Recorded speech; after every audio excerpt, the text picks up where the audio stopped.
Welcome back to the Unintentional Heretic. Today we're stepping into one of the biggest and honestly most emotionally charged questions in Christianity. Is Jesus the only way to heaven?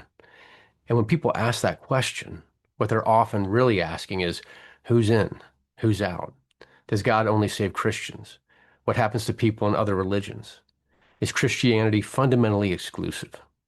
Now, for many of us, we inherited a version of Christianity where salvation was framed almost entirely as a cosmic sorting system.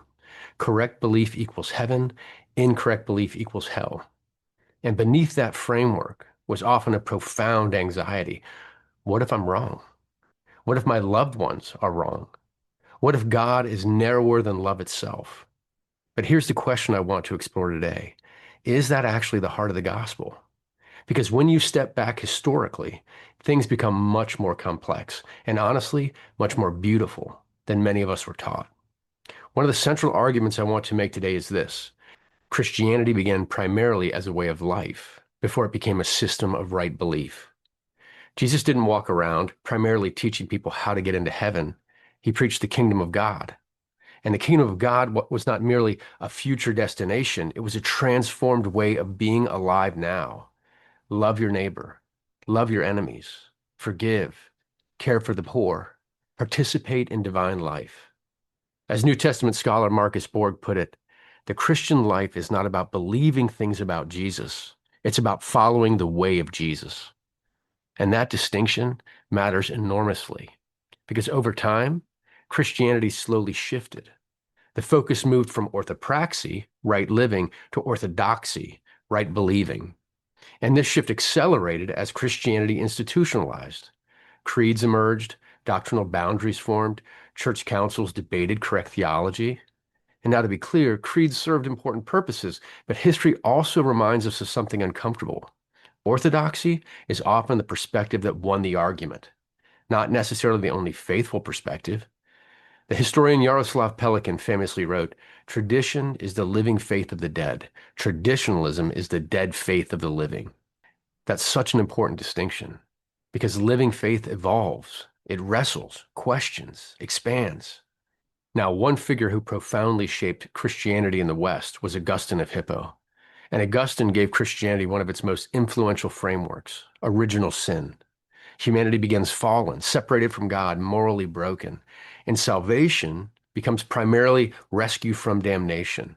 Now, Augustine was brilliant, but his framework reshaped the emotional architecture of Christianity. Because if your starting point is you are fundamentally depraved, then spirituality becomes primarily about fixing your badness.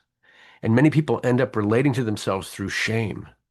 But another stream of Christianity has always existed, a quieter stream, a more expansive stream. And one of the modern voices recovering that stream is Matthew Fox.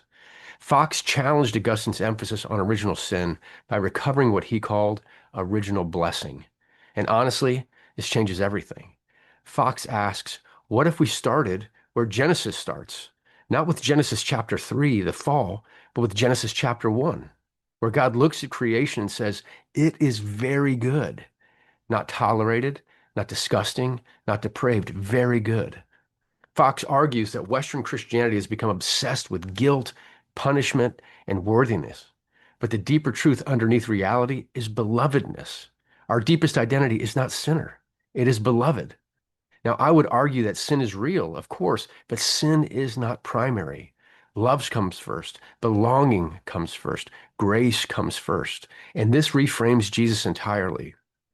Jesus has not come because God suddenly decides to love humanity after being paid off through violence. Jesus comes to awaken us to what has always been true, that we already belong to God. Fox often says, the fall is not the starting point of spirituality. Wonder is. I love that. Wonder, awe, beauty, creativity, sacramentality. God shimmering through creation itself. And honestly, this vision feels far more aligned with Jesus than fear-based religion often does. Now, this connects deeply to one of my favorite theologians, John Duns Scotus. Scotus was a 13th century Franciscan theologian and one of the most revolutionary thinkers in Christian history. He asked a radical question. Would Christ have come if humanity had never sinned? Most medieval theology said no. Humanity sinned, God needed a rescue plan, Jesus became divine damage control. Incarnation was basically plan B. But Scotus thought this made God too reactive, too transactional, too small. So Scotus answered, yes, Christ would have come anyway, because Christ was always plan A. This is called the primacy of Christ. Scotus believed creation itself was always moving towards incarnation. God did not become human merely because humanity failed. God became human because love longs for union. This changes the entire emotional structure of Christianity.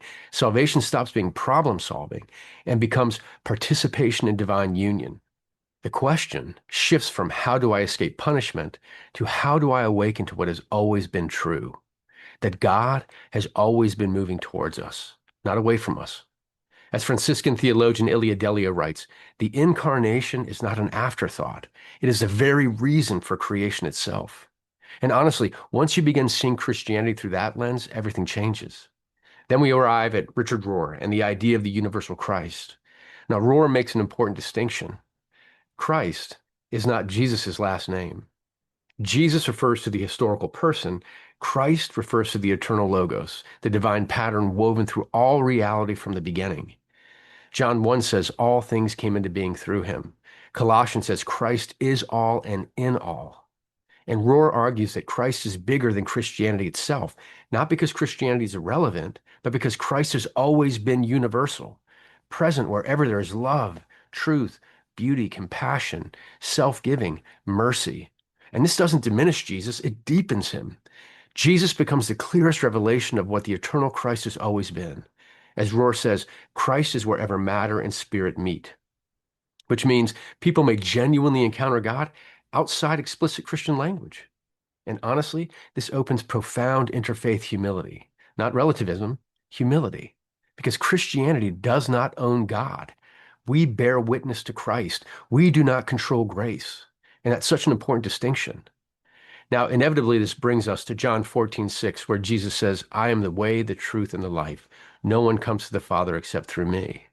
And traditionally, this has often been interpreted as Jesus is the exclusive gatekeeper. But what if Jesus is not saying, I am the password? What if he's saying, I am the path of radical love, forgiveness, self-emptying compassion, union with God? Walking in the way of Jesus leads us to union with God.